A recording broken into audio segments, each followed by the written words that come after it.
So I used to be Janey, the exercise hater, always complained about exercise, saw herself as an exercise hater.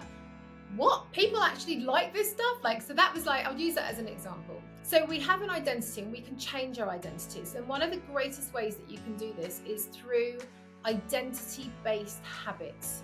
So identity-based habits are what we do because of who we need to become to reach a goal. If you want to be somebody that is a consistent exerciser or a regular movement or a power walker or whatever it is, and you're not that person now, just chuck yourself out the way for a minute and put all your focus on the person that is. You decide the identity that you want for yourself or the identity you need in order to reach a goal or make something happen. And then you need to step into that person's world. You need to step into their heads. What does the person that exercises every day or does movement snacks with Wendy, what goes on in their head? How do they talk about it? What do they think? What do they believe? What do they tell themselves? What do they bring to their attention? We step into their head and just get a piece of paper and write that down. Then we need to step into their day. So step into their day and think about what do they do and what do they not do? And we start to then borrow. What are they saying yes to? What are they saying no to? If you struggle to motivate yourself to move more, or you've never liked the thought of exercising, but it's something you know you want to change, then today's episode might help you understand why you feel that way and give you some tools to start making changes in your life. Today's guest, Janey Holliday, is a mindset coach. Prior to her coaching business, she ran a very successful fitness business for many years. Ironically, she started this after being a self-confessed exercise hater. Janey helps you see the world differently and gives you the tools to make all important changes that can set you up for a better life, both today and in the future. So, Janey, we have known each other virtually known each other for a long time now. I've been using your coaching services for, I think it's about 4 years now. And what's interesting as a connection between us is that you used to run a movement business, a fitness business, before you became a mindset coach. And what I've always found intriguing and why I wanted to get you on here was because you're a self-confessed exercise hater. Right up until the point that you started to think about the idea of setting up your own business. So tell me a little bit more about why you find yourself as an exercise hater.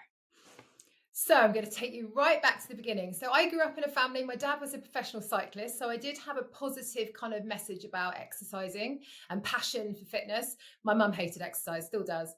And I loved moving as a child. I didn't stop moving, but I didn't really like that structured type of exercise. I played netball at primary school.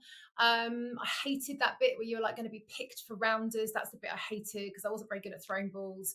And when I went to secondary school, that's when I really started to hate it. And as I'm sure we're going to talk about on here, joining up the dots from where some of your blocks come from is really important when you're trying to create change.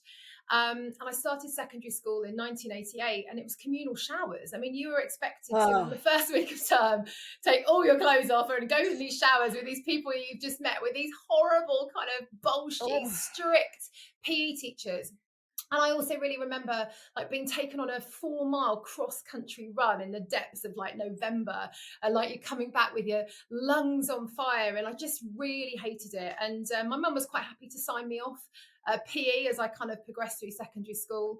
I was much more interested in drama and those kind of things. And I have a little joke amongst my friends, which is when I got to university, that as far as I got with exercise was the rowing club pub crawl in Freshers Week. That was basically it. And then I kind of graduated from university and I worked in London for the government, and I got a free discounted gym membership. And it was about the time, and this is really important to understand when we look at the programming of women with fitness, it was around the time, so we're looking at sort of 2000, 2001, where we had that kind of explosion of celebrity magazines. OK and Hello started coming out weekly. We could go on to Daily Mail or, the celebrity kind of gossip platform of choice on our computers at home. That was the first time we could really do that. And I clearly remember Jerry Halliwell. Sorry, just to stop you there, not for me. I'm afraid it was all magazines at that point.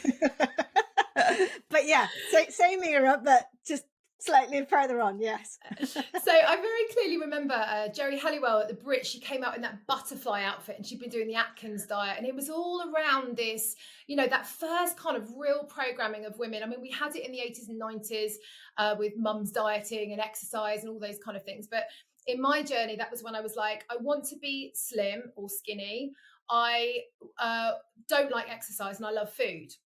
So I joined this gym, and I mean, I don't think they do this anymore, but I saw this male personal trainer, and he squeezed the fat with the calipers, at the back and under your arms, and then they kind of work it all out. And as a qualified personal trainer, I know exactly how to use that kind of as a tool, but I don't think they use it anymore. And this guy's like, oh, you need to lose, a stone and a half, and this is what you need to do, and gave me this really boring kind of fitness routine. And you were what age at this point? 22, early 20s. Yeah. Whoa. So I sort of plodded along at this gym. I wanted to be fitter, I wanted to be slim, but I hated it. And I mean it, Wendy, I hated it. But I did drag myself to it.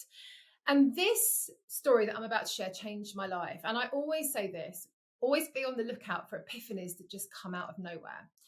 And I was on the cross trainer. It was an early morning. I used to go before work. Gordon Brown and Mo Molam used to be in the gym at the same time. It was really funny. She used to swim, actually.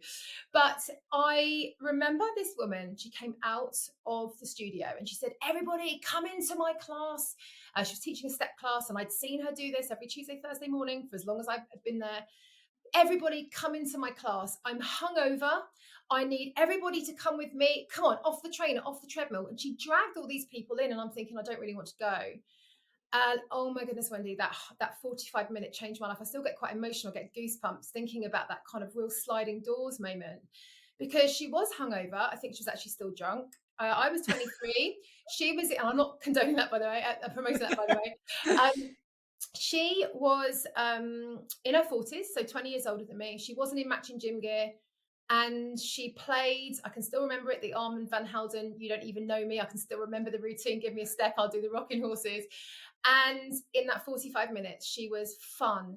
She was engaging. Don't worry if you can't do the hard stuff. I'm not doing the hard stuff, And it was that moment, Wendy, where you realize environment is everything, and somebody encouraging you and somebody just giving you a different perspective, a different lens on what exercise can be like. And that was it. And I went twice a week for quite a few months, and I was, I just love it. And I'm still in touch with her. We contacted after I set the fitness business up. She's in her 60s now. And then I changed jobs, and I actually worked at Fox Kids Europe for a while. And this again is a really important story about programming, because the CEO of Fox Kids, we had our office next to Holmes Place in Euston Road in London, and we all had a free gym membership, and the office closed down between 12 and 2. You were expected to exercise between 12 and 1 or 1 and 2. Everybody went. The CEO would be there. He used to always say, like, I chose my university degrees around. He was obsessed with surfing, but it was kind of an expectation that this was the best thing that you can do in order to do a really good job. Generally, like, if you're not going to exercise at lunchtime, you're not going to get through the afternoon. And so these planting the seeds of all of these things are so important, because that's quite rare, right? That's very rare. And actually, it almost feels like quite a sort of a modern twist, a more recent, I should say, twist, where, sort of well-being's in the spotlight, and how important it is for us to encourage our workers to be productive by giving them time. And yet, actually, I wonder, I don't have stats on it, but how many businesses even do offer certainly that amount of time. That's a huge amount of time. And that's absolutely brilliant that they would encourage it. I think a lot of businesses give gym memberships, but obviously that's not usually in your time of work. So yeah, that's very forward thinking, actually. And it's also, Wendy, about the narrative that it's okay to take a lunch break. I mean, I couldn't, and also particularly a lunch break that involves movement. I mean, I think a big problem is, take your lunch break, but it's got to be eating your sandwich at your desk whilst still sort of working it, or at least being available, rather than, get up, move, get out, get in the fresh air, all of these, far more important ingredients.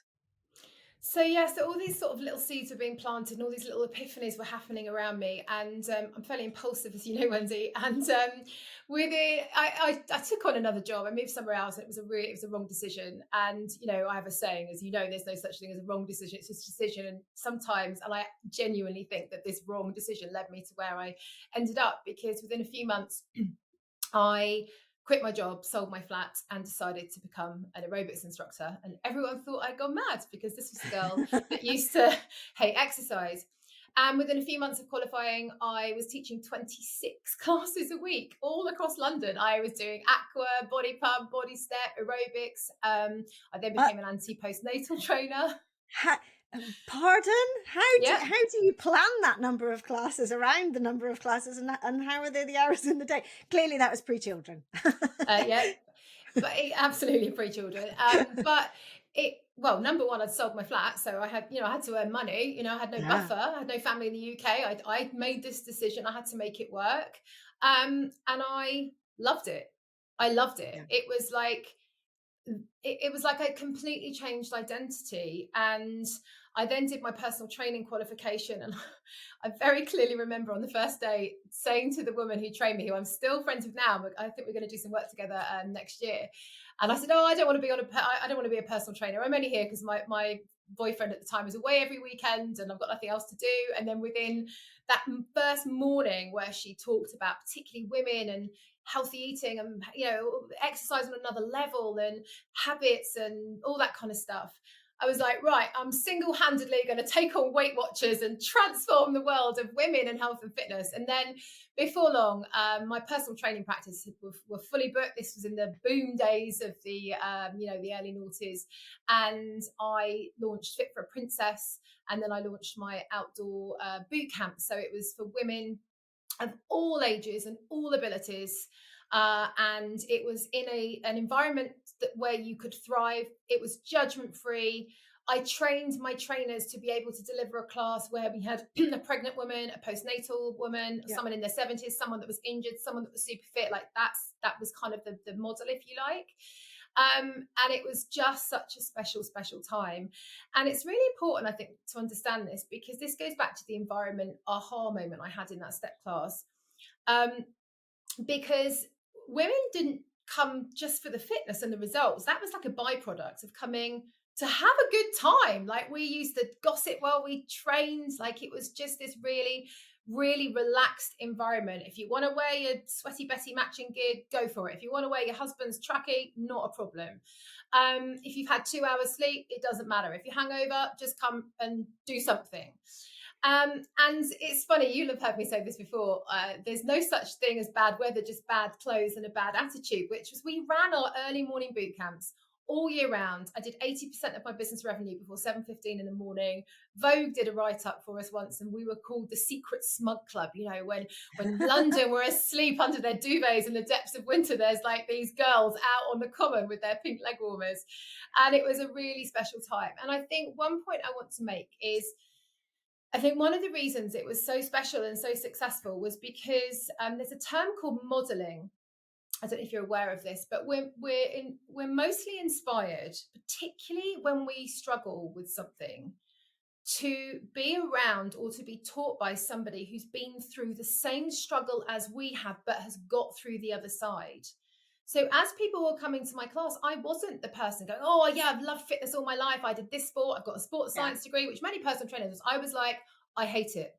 And actually, Wendy, to your point that you said at the beginning, I don't actually really love it now. I like being outside. I like being active. I like the way I feel afterwards. It keeps me mentally sane as a single mum of 3 and a mum of an autistic child. So the fitness for me is always the byproduct. And if you can provide that, it's a game changer, isn't it?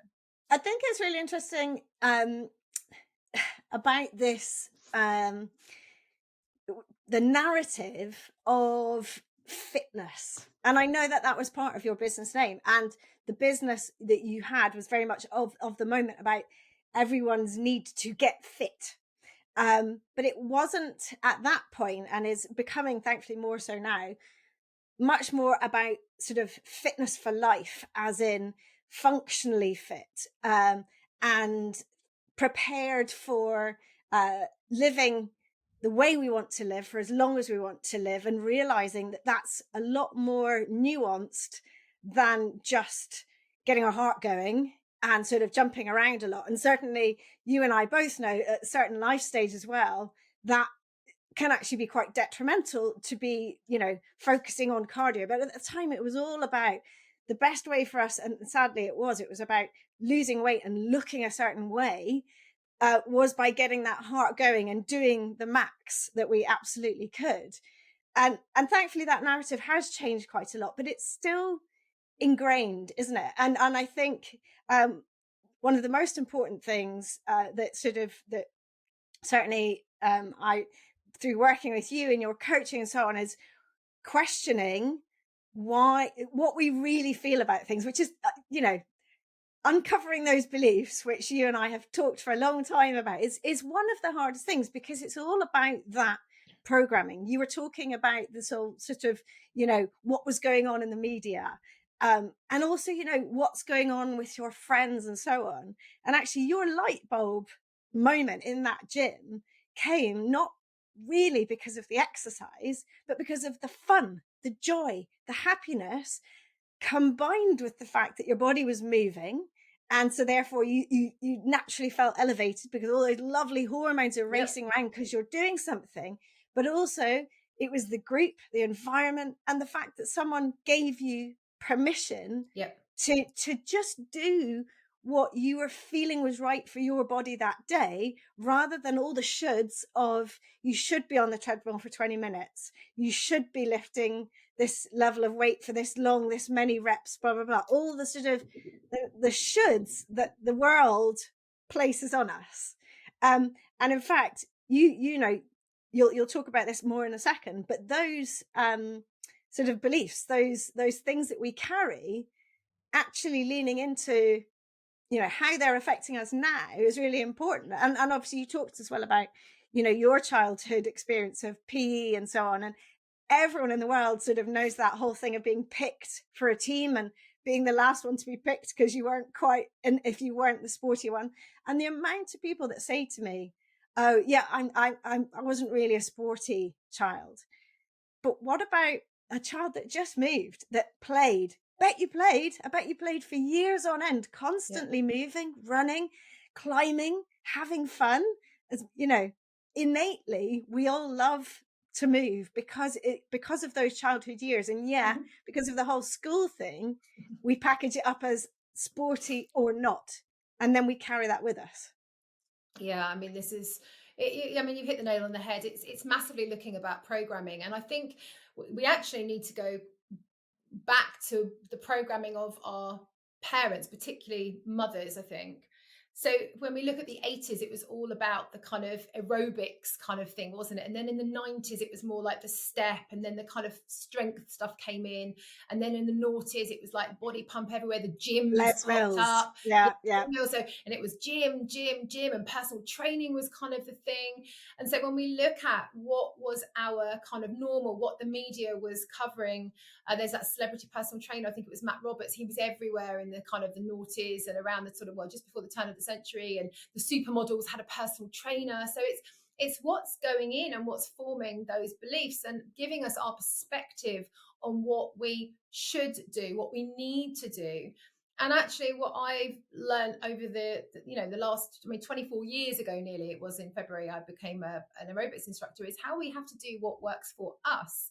And that actually takes quite a lot of courage to take a step yeah, back and go, actually, what's good for me? Some people are social exercisers, some people are solo exercisers, some people need to be outside, some people would like to be with big music, some people just naturally thrive on longer exercises, some people actually prefer small ones. And so I always say this, it's about ripping up the rule book, forget everything you know, forget everything you saw, and then yeah, ask yourself from now on, what can I do that's going to keep me moving? And most importantly, what's going to help make getting to the movement more yeah, enticing and more enjoyable? Because that looks wildly different for everybody. And also, as we know, in the 80s and the 90s, and even in the sort of noughties as well, you know, hour-long workouts were like, that was what you did. It's an hour, 60 minutes. I mean, who decided that we needed to do an hour? And I, It's a bit like the whole 10,000 steps. It's just one of those things that gets into the world, doesn't it? And I do think, you know, having thought about it a lot, I think that the whole hour class, it was very much just because it literally does fit nicely within, you know, everyone's going to remember when the class is starting yeah. and finish, you know, I mean, it's just literally that, nothing else. And yet you could be completely exhausted by the end, to the point that you are so spent that it's, you know, it's challenging your immune system, Mhm. you know, and you're walking away thinking, oh, it's, you know, later on in the day, let's say if it's been early, I'm having a massive 4 o'clock crash. That means I'm not fit enough, or that means that I'm not sort of capable or whatever. And yet it's not about that. It's because you couldn't stop when it was right for you to stop because of the sort of forced class environment. Yeah, and I think we saw, like, I remember at Fit for a Princess when kind of the 30-minute HIIT workouts came in. It was like, oh, everyone was like, oh, we don't need to do an hour anymore. We need to do half an hour. And everyone was like, I don't want to do half an hour. I actually want to do an hour. And part of that is the programming, but also part of it is we have to remember, going back to our kind of passion, is that it's not all about effectiveness.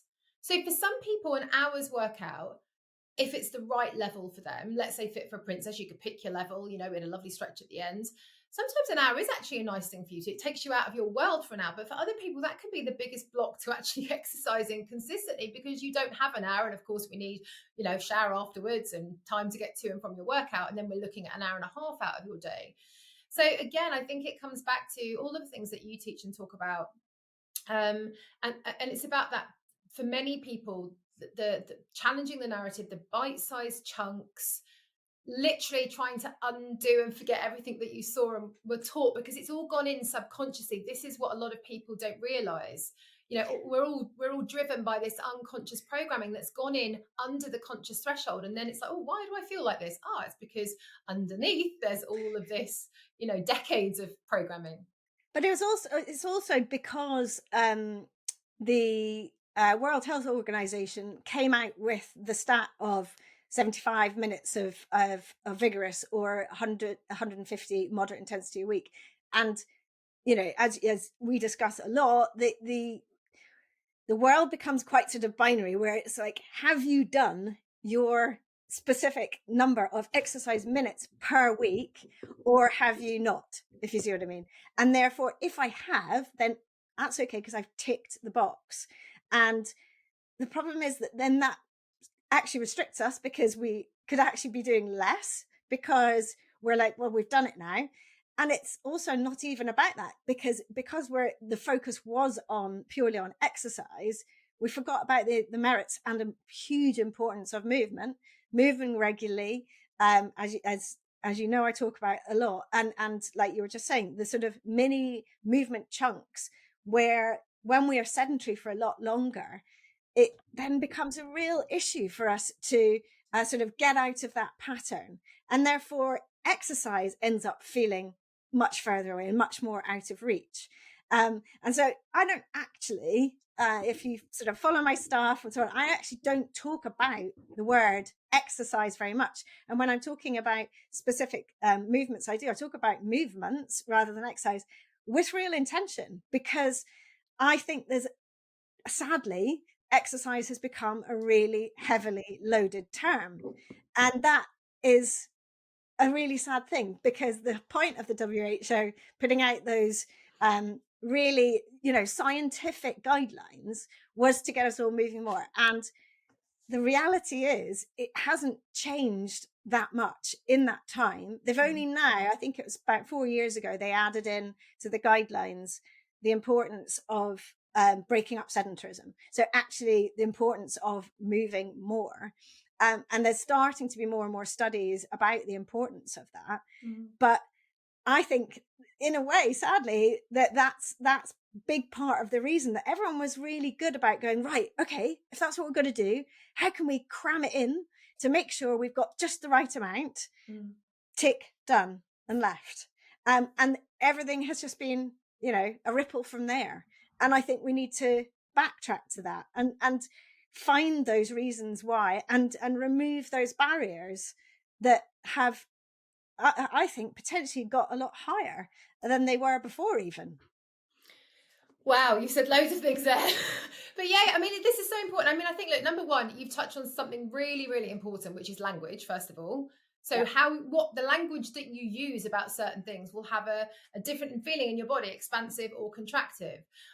So exercise for some people, or going to your workout, for example, can And really gym, shut you down. And gym, even just the word gym. absolutely. Yeah. And so language is such a big part of the mindset and the attitude. So just sometimes changing that up. And I think we know this, Wendy. All advice and all scientific research can be changed further down the line. We get new information. So we have to be, this again is why we've got to be really careful. Like, that we're not these black sheep following all these guidelines. Decided by who? Have you stepped into my world? Like, I'm a 47-year-old with 3 kids by myself. I haven't had a full night's sleep in 8.5 years because my daughter doesn't sleep, who's autistic. So, I'm not, but I'm consistent with moving, but I don't do the guidelines, so to speak. And I ran a fitness business for 16 years. So it's understanding all of those kinds of things. But also, I know I shared this story with you beforehand, but when I was training to be a personal trainer pre-social media, there was something called PT on the Net, where you get all your articles and you'd learn all the latest research. And it's a fantastic article called Jane of the Gym versus Jane of the Jungle. And it's exactly like your stuff, which is and as you know, I did this course this year for my clients called Overwhelm No More. And the call where most people got the biggest aha moment was the live like grandma call. I mean, our grandmas that lived till in their 90s or 80s, they didn't go to the gym and do all these things. They were active all of the time. So we have to look at, and also what we have to do, particularly with busy people, and especially with busy women who are juggling kids and work and all the rest of it, is sometimes exercise can actually become a stress on the body. So trying to motivate yourself. And if you've not got I always say this, if you haven't got, it's not about not having the motivation. It's not about not having the time. Sometimes you don't have the regulation to do it. You've got nothing left in your tank physically, cognitively, emotionally, because you're dealing with a lot. And then what happens is the narrative comes in, oh, I'm this terrible person because I can't motivate myself to do these things that the WHO are asking me to do. So then you do nothing. And this feeds into the biggest unhelpful belief I have seen in my journey, both in the health and fitness industry and as a life coach and mindset coach and business coach, is the all or nothing mindset. And if it's okay, can I just spend a couple of minutes just really talking about this, because this is essential for people to understand. So the all or nothing mindset is basically, I've got to do everything at 100%. It's got to be perfect. It's got to be done by the guidelines, or however you're seeing it, or it's not worth doing at all. And it's cognitive distortion. It's very fixed, rigid thinking. It actually comes from programming, typically from when we were growing up. You get a gold star for getting 10 out of 10. You don't get a gold star for like putting your PE kit on the peg, every day for 300 days of the year at school. We are rewarded for the top stuff. So that's partly where that comes in. And there's the on wagon, off wagon, if you're drinking or not drinking. That's kind of where that term comes from. Right. But what we have to understand is there is the magic of something in the middle of all or nothing. But a lot of people are searching for the all. They're looking, and what's crucial in this, Wendy, is that when you start talking yourself into that you are going to do the all, get a dopamine hit. Oh, yes, you feel good because you're telling yourself you're going to do it. But actually, when it comes to doing it, it's either unrealistic, or you start it, or you haven't really thought about, have I got the time? Am I doing this at the right time? I mean, all of these things are so important. I know we'll come on to how to make changes in a second. But if you have got the all or nothing belief and mindset, you are going to be stuck striving for perfection, the 100% club, doing things so well or not at all, and you are going to miss. I love that, the 100% club. That's great. Tell me how many people are in the 100% club? No. Well, precisely. Absolutely none. And actually, as you know, I just ran this consistency workshop, and I said to them, the number one thing I want you to take away from today is I don't want you to aim for being consistent anymore. I want you to aim for being inconsistent, and that's going to help you be consistent, because consistency isn't daily. It isn't 100%. Yes. It's doing something regularly. Yes, it involves some positive discipline sometimes. Yes, it involves a bit of commitment.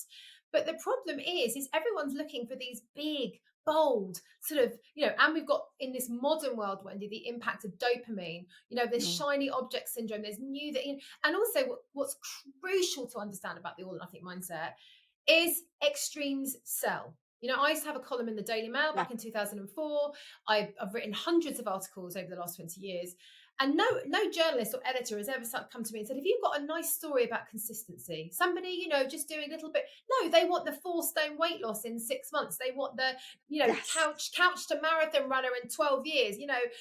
Extremes sell, and that's part of the programming. So what I want everyone to do is remember, and this is also another really important point, most people overestimate what they can do in a week and a month, and they underestimate what they can do in a year. So this is why we've got to move away from being the horse bolting out the stable door. Having said that, we want to also make things easy for our brain. So if we go back to my Fit for a Princess days, we used to run these 2-week boot camps. We used to come Monday to Saturday, have a rest, Sunday, then we do another week.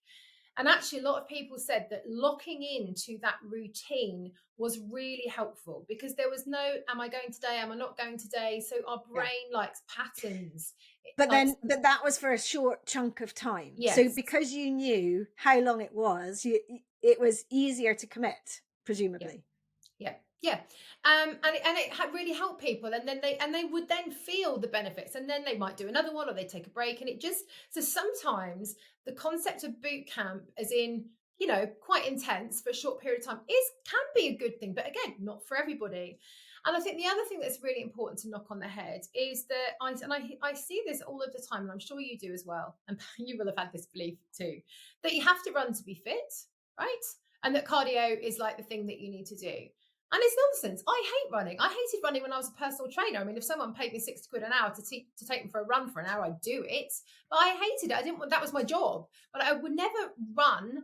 I don't mind doing a little bit of sprint running. Well, not in the last few years. But I really like to power walk. And people, I don't understand why people don't love power walking. I mean, okay, it's not for everybody, but it's easy. It's free. I mean, it's just there at our fingertips. But power walking, well, that's not an extreme. We weren't taught the benefits of power walking in the 80s, 90s and noughties, right? I have a lovely client who says, I've got a real block about power walking because I think you need to be walking a dog to walk. Like, she feels like there has to be it's so incredible how we create these stories about things. So I think what we have to do is really ask people to look at, what are your blocks? Are you trying to force yourself to do the 100% club, the running, the hour-long workout, the all? That you have to look the part. For some people, looking the part is the greatest thing that they can do to help them get out the door, but you don't have to have it. So it's tapping in. What's going to help me? What's going to inspire me? And stop looking at what everybody else is doing.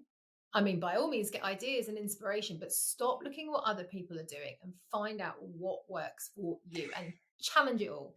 But how do you, given that we've got all this programming, given that we've got all this messaging, given that we've got all this social pressure, and yes, try not to compare, but of course it creeps in. What tips would you give to people to who think, yeah, this actually makes a lot of sense to me, and I'd love to delve a bit deeper to find out what is driving me in the mode of keeping fit, being healthy, and movement in my life? What advice would you give people to try and find out what those beliefs are? So a couple of key things, as we've done so far today, we've started to join the dots up. What happened before that got me to here? So there's something that we use in mindset coaching. It's called the thoughts, feelings, behavior triangle. So the thoughts, or the beliefs that we have, mean that we feel a certain way, and how we feel is how we then act. So it's looking at, if I have got a block to something, or if and one of the greatest ways to understand this is to ask yourself, what is it that you want to do? And then ask yourself, what's the hidden perceived threat of what's underneath it? So it could be, this is going to be difficult, this is going to be painful, I'm no good. Like, just see what's underneath it, and just notice that any thoughts that you have, or any beliefs that you hold, are just thoughts and just beliefs, and they can be changed. you and I are perfect examples. I like using the word perfect, great examples of how you can change your beliefs. So I always say with beliefs, there are a few ways that you change them. Number one is you have an epiphany. So the step class is an example of an epiphany. Sometimes somebody will say something to you in a certain way. You might have heard it said 100 times before by other people or even by the same person, but they'll say something in a certain way. And you always talk about that as the light bulb moment. Mm-hmm. And it really is, because you literally have flicked that switch of awareness where everything lands and makes sense to you for the first time, where before it didn't apply to you and it didn't really make sense. And then all of a sudden, with that flick of the switch, the light bulb goes on, and you then see the world differently. Your lens on the world changes. And God, they're valuable. So they're great, but they're rare sometimes. And they often come from other people, which is great, but sometimes we need to go within. So then one thing that I want everyone to understand is your subconscious mind that holds all these beliefs and the programming that you've picked up, its job is to help you survive. So its job is to help you take you towards pleasure and safety and take you away from pain and danger. So when we look at that in itself, often we have unconscious sabotage or unconscious fears around certain things.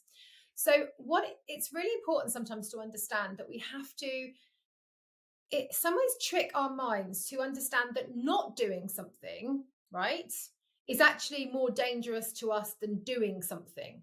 So humans are most motivated by immediacy.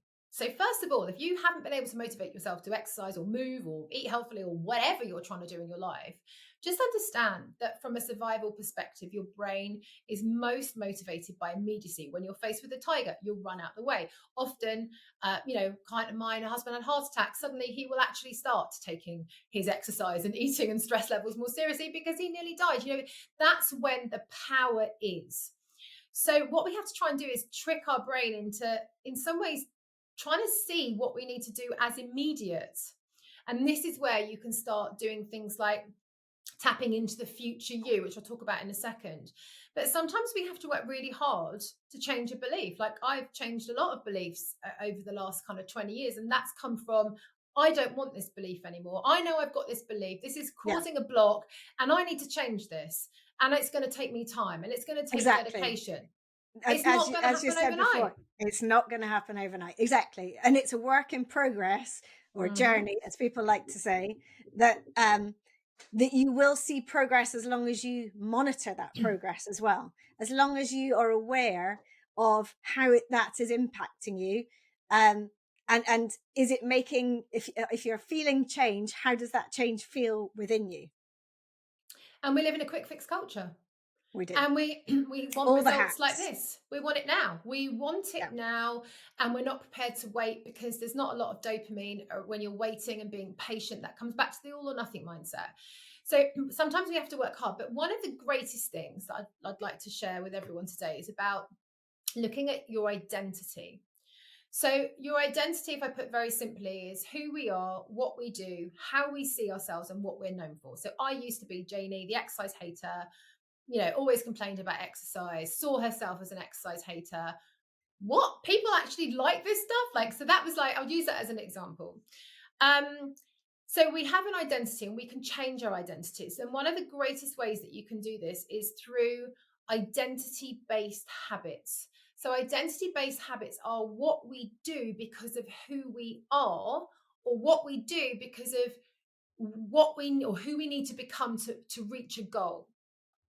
So and this is such a great tool, if you want to be somebody that is a consistent exerciser or a regular movement or a power walker or whatever it is, and you're not that person now, just chuck yourself out the way for a minute and put all your focus on the person that is. And what you need to do, so you decide the identity that you want for yourself or the identity you need in order to reach a goal or make something happen. And then you need to step into that person's world. You need to step into their heads. What does the person that exercises every day, or does movement snacks with Wendy, or exercises outside, or goes for a run in the morning, or walk, even better. If you love running, great, do it. But you don't need what goes on in their head. How do they talk about it? What do they think? What do they believe? What do they tell themselves? What do they bring to their attention? We step into their head and just get a piece of paper and write that down. Then we need to step into their day. So step into their day and think about, what do they do and what do they not do throughout their entire day or their entire week. When they wake up, what are they saying yes to? What are they saying no to? You'll have heard me say a million times, Wendy, when you say yes to something, you're indirectly saying no to something else. So we're all made up of our habits, of what we do and what we don't do. So what does that person do? And we start to then borrow their beliefs, their thinking, the way they talk about things. You've got to be really careful that what you tell yourself doesn't become a self-fulfilling prophecy. I haven't got any time. I hate exercise. The person that is consistent with whatever, or doing it, or has become that person, doesn't say things like that. Oh, I'm tight for time. I'm going to find some time. So we've got to be really, really careful that we really shift that identity and that focus from the thinking and the actions of that person. But then what we need to do is we need to start doing what they do. And what people do, Wendy, is they go, I'm this person, there's that person, and I want to go from A to Z in a million miles an hour, right? So you're trying to jump all or nothing again, A to Z. And what you need to do is you need to do identity shifting. So a really good exercise is if you get a piece of paper and you draw a little circle in the middle, and then you draw a little circle around it, and a circle around that, and a circle around that, and a circle around that, etc. So on the outside, we'd have all of the thinking and the habits and the behaviors of the person that does whatever it is that you want to do. And there's you in the middle. And instead of trying to jump to there, we look at what's the next best thing. And what's the next best thing? Or you go the other way. Where can I start? So it's really looking at those kind of things. And you'll have heard me just say this as we've been talking. I am the person that. That's where we need to go. Because when you have the identity of that person, you're becoming somebody else. I'm the person that sets their alarm, gets their gym kit out the night before. I mean, these are all things I do. I go power walking in the morning and I'm busy, but I'm the person that does this for my mental health, actually, not for anything, not for fitness. I mean, as a byproduct. So I am the person that does this every morning or most mornings. And therefore, I'm the person that puts my gym gear out the night before. I am the person that has my playlist. I am the person that communicates to my family that this is what I do. So we step into that, if that makes sense. And it's about shifting your identity. Sometimes, as I did, I really went from naught to teaching 26 classes a week in a relatively short period of time. But it wasn't overnight. There were steps. So there's a really great tool as well, Wendy, where if you imagine where you want to be or where you're going to be, and then you work backwards. So what was the first thing I did? And this is where consistency is really important, because we want to start grounding, one thing at a time, so it becomes automatic. So the identity shifting is really, really important. Yeah, that's really useful. And habits. You said 3. So epiphany. Oh, sorry. Yes. So epiphany, working hard to change it. So that's where you would do a lot of work. Yeah. You'd probably come and work with someone like me, or you really dig into, this is the belief I have. This isn't serving me anymore. What belief do I want? What do I need to let go of? What do I need to work through? And you start forming that new belief. Things like affirmations can be really, really important as well.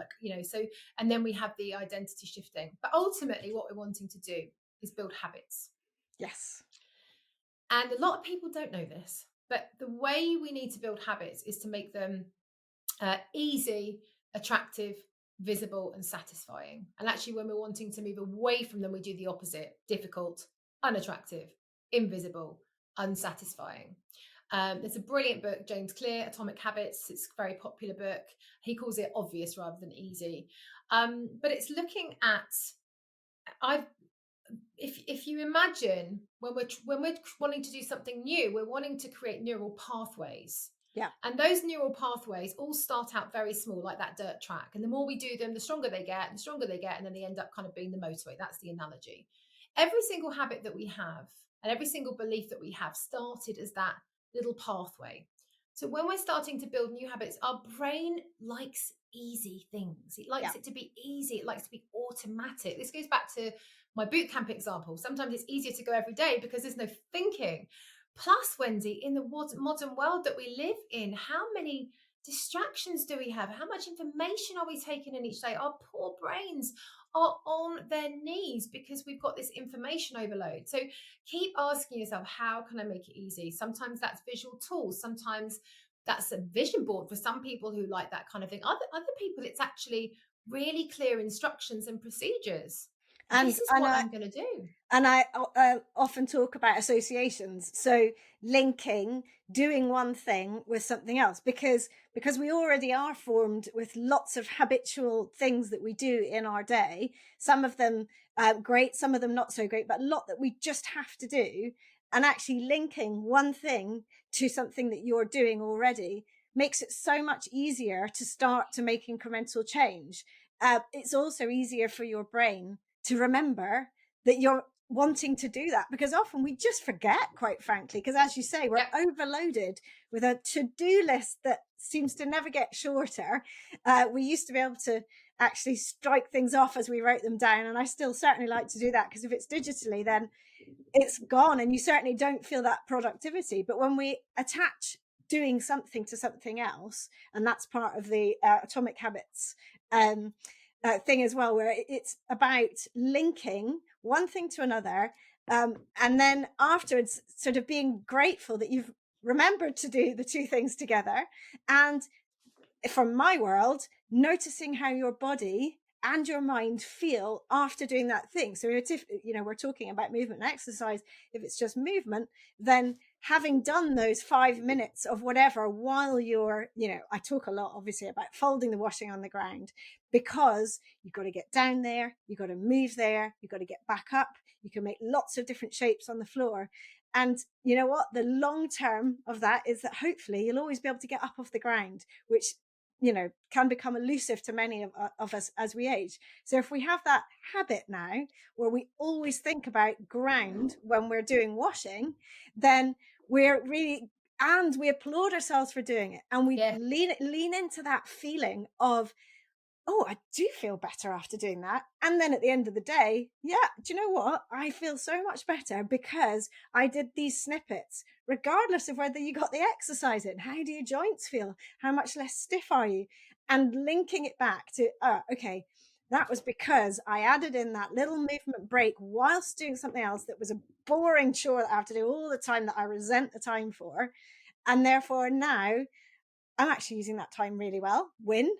I feel good. Win. And it all adds up. And that becomes a habit. Definitely. So you're referring to the atomic habits. He calls it habit stacking, where you do Habit one thing stacking. and I something. couldn't remember the No, term. no, no. It's really good. So this is exactly how, like, I have little, and I've trained myself because I'm not very good at this stuff naturally. And this is really important, Wendy. I shared this on my consistency workshop recently. We have to train ourselves to do new things, Yes. right? We don't just do it once and it's like, oh God, I didn't do it, therefore there's no point, all or nothing. You have to train yourself. So what you just described there is like, so when I in the evening, I've got a few things I do as I'm just kind of getting everyone ready for bed. And one of those things is putting my exercise gear out, which is something that I Yes. now do. Now I don't need a checklist now, but I did when I was kind of, training myself to do it. Yes, exactly. It becomes easier. Yes, because the more you do it, the more the brain is building the pathways, the more it doesn't have to think this is what you do now. But habit stacking can also be in terms of grounding one habit first for a month, and then you bring in another one in the next month, and then there's another one. So habit trackers can be really, really useful. But I think as well, like, and what you just described there is the compound effect. Fantastic book by Darren Hardy, about how the trouble with the compound effect is no one's applauding you as you do something really boring 5,000 times, right? And it's exactly that. It goes back to the gold stars and the all or nothing. And like, it takes discipline to do these things. But it's always about, I love what you said about recognizing how you feel afterwards. It's two things: recognizing all small actions that you take towards something, because Yes. that's building your belief system that small can work. And this is really important for people to understand. One of the reasons we get pulled into the all or nothing mindset and extremes is we have evidence that they work. I mean, they don't work, but we have evidence that they do because they did for a short period of time.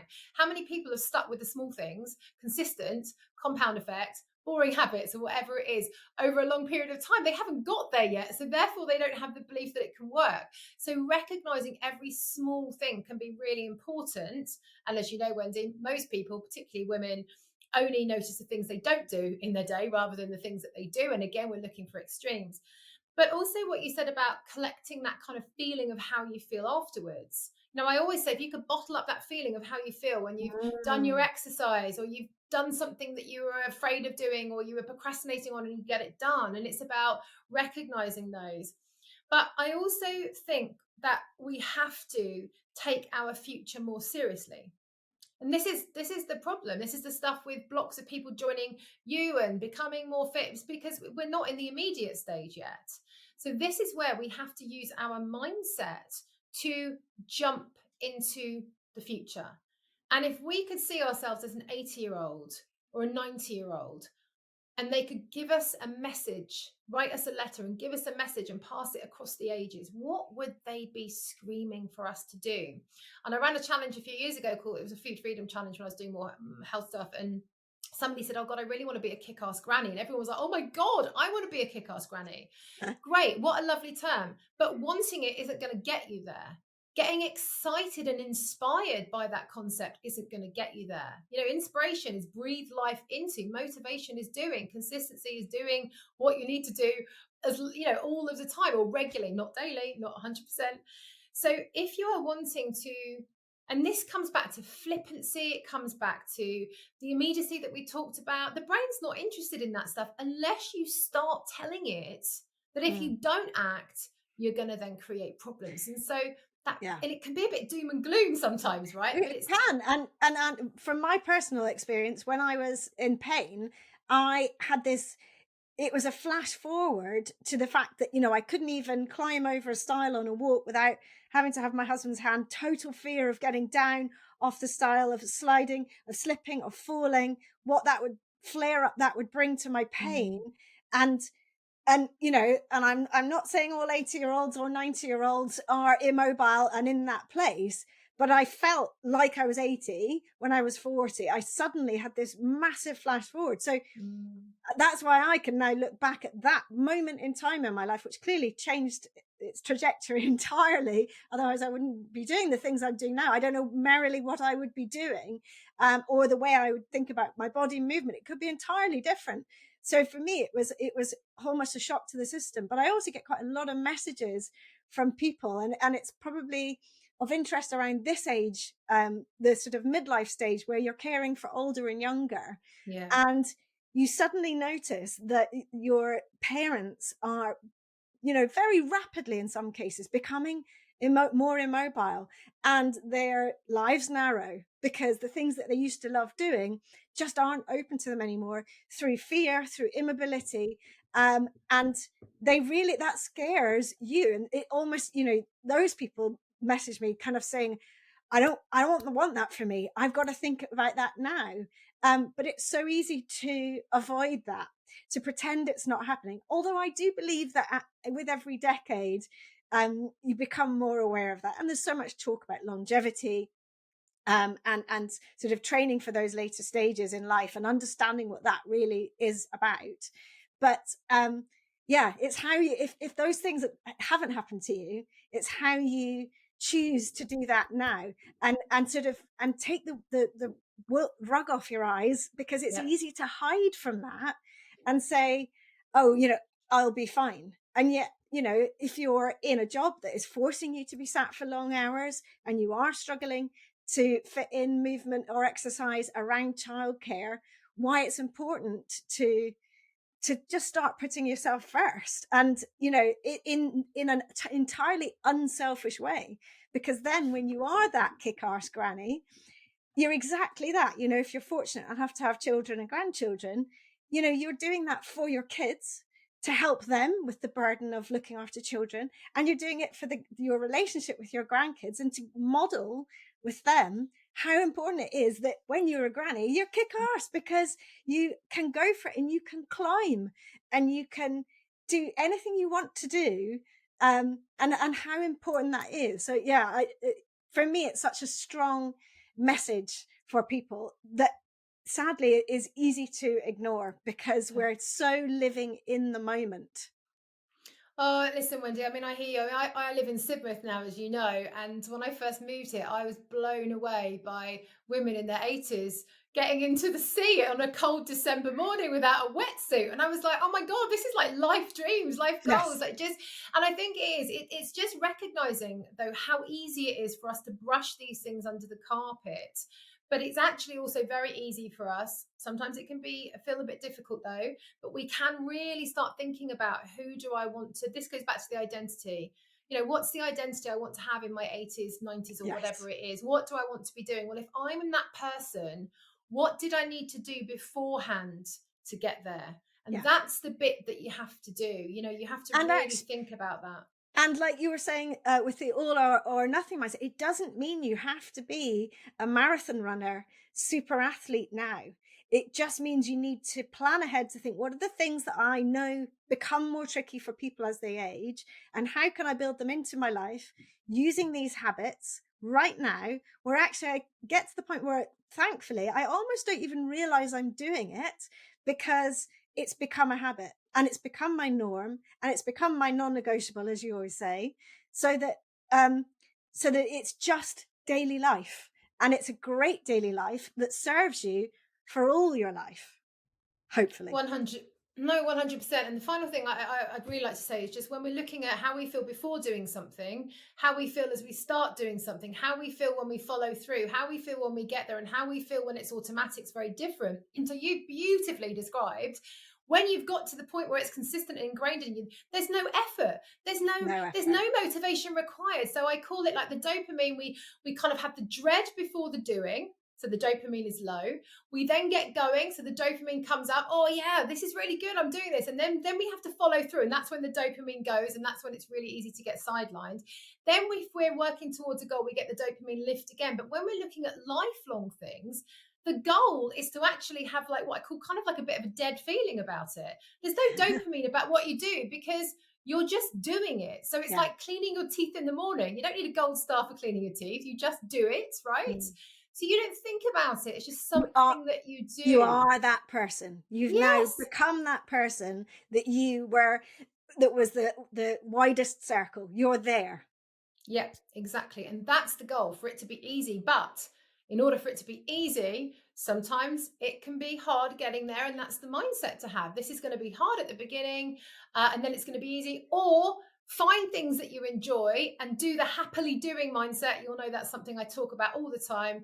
Can I just end with that quick point? So Yes, please. so this is really important. So when you're thinking about whatever it is, life goals, health goals, fitness goals, whatever it is, there's a consequence of you doing something or not doing. So either take the consequence, right? Don't do it and take the consequence.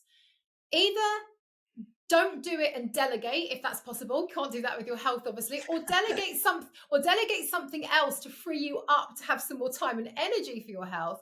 Or you do it grumpily and stressfully and kind of, in that huffy puffy zone, that Kevin teenage attitude. Victim. Yeah, Victim. the victim.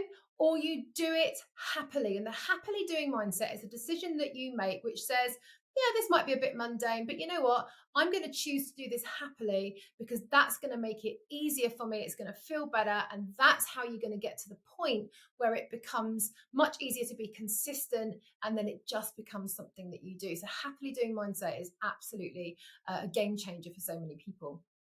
That's brilliant. And it's so true because you can come to the end of a day, and if you've not been happily doing and you've been lost in negative spirals and so on, that adds up to really not feeling great at the end of the day. And yet, if you can just make that tiny, and it really is a tiny shift, to choose that positivity about how you've gone about your day and seeing things that you've done. And as you said, women are terrible at sort of, and I'm sure many men, at going through their day, what I didn't achieve, all the things I thought I would achieve, Mm. I haven't. And actually, sometimes I've done this before just to prove to myself and perhaps my husband, a list of what I've done in that day, down to the finest detail of kind of take this thing over and put it in the bin. And the list is No. unbelievably long of what we do all achieve. And thankfully, a lot of that involves just moving and moving in predictable shapes. That's the way the body wants to become efficient at what it does anyway. And obviously my messaging is always try and add in variety, because that will benefit you as well. But it is incredible the amount we do, and therefore, applauding ourselves and happily doing that will be a much nicer end of the day. 100%, which is what we all want. Yeah, definitely. And I think, Wendy, the modern world is a really big block. How much time do we spend on our phones? Like I said earlier, information overload. And if we strip some of that back, that's also another way that we make things easier for ourselves. And I think a lot of us feel that we've got to be serious about our health and fitness. And yes, we need to take it seriously. But I also think the best thing that people can do is lighten the hell up, just have more fun. Have fun. Do the kitchen disco. Exactly. Definitely. Yeah. Oh, Janey, on the beach. Yes, exactly. Just do what feels good in the moment. We're so good at sort of stopping ourselves doing things because that's not what you do or what you should do or be seen to do. And do you know what? If it makes you feel good, do it, because it gives permission to someone else to also do it. Definitely, 100%. Yeah. Thank you so much for coming on, Janey. You are such a wealth of information, and to me, such an inspiration. So tell the listeners where they can find you, because often these things sound brilliant in theory, but you find it hard to put it into practice, or to kind of connect the dots, as you said right at the beginning, of how you see yourself, how you see your life, and so on. And to get you from A to B, it's often a really great thing, not only to have someone like you who is lovely and objective and stands back and gives you little sort of exercises about how to see yourself, but also there's a community of people there that support you to do that get to know you, and that makes you realize that everyone is the same. Everyone. Yeah. So tell us how we can find you. Well, first of all, I'm on Instagram, which is the Women's Mindset Coach. So come and visit me there, and you'll get lots of tips and daily inspiration. And I offer a variety of services, really, bite-sized programs that you can just download and access and listen to anytime. I've got the Women's Mindset Club and the Women's Mindset Business Club. I've got some really cool things for 2025 as well, which I can't say anything about just yet. And I also do one-to-one packages as well. So shall I share my website, or will that go on at the end? It will as well, but go for it. Yeah, it's just janeyholliday.com with 2 L's. So come and have a nosy around. And I think actually, Wendy, it's about recognizing that you don't have to struggle alone. It's okay to get help and to be inspired. I couldn't be where I am today without investing in myself. And I know you're the same. It's just, you don't have to sort everything out yourself, which is another issue in the modern world. So yeah, come. My DMs are always open. Pop me an email. I've been changing the lives of women for nearly 24 years. So I do know my stuff. Just come and say hi. I'm always at the other end of a DM and an email. Thank you so much for your time. Thank you. I hope you've enjoyed listening, and if you have, you can help by doing 3 things. First, press the follow button to tell podcast platforms you want to listen again. Second, please give the show a 5-star rating and leave a review about why you liked it. And third, I'd love you to share it with friends and family or on your socials, for which I'm truly thankful. Finally, if this podcast is making you want to start reclaiming your own movement, join me in the Reclaim Movement membership for classes, both live and by replay, and countless videos of mini movement breaks to add into your daily life, covering practical and fun, important natural movements. Visit reclaimmovement.co.uk/membership to get started with your 7-day free trial. See you for the next episode, and thank you so much for listening.